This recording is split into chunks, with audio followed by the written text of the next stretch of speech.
Hello guys, in this tutorial you will learn how you can open a video generation project on Adobe Firefly in the video editor to apply various edits and changes to it manually using the video editor on Firefly. So let us guide you through this.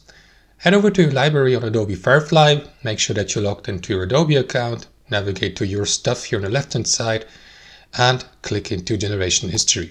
Select the type of content you would like to edit. I will go with the video editor, so go through your video library, click into these three dots and select Open in Video Editor.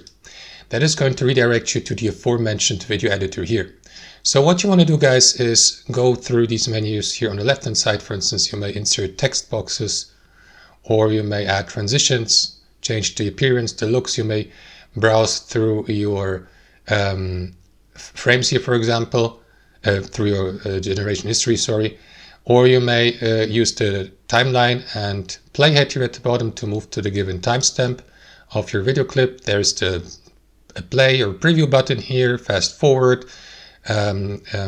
step backward, and so on and so forth. Then we got, for instance, the zoom feature here to the right.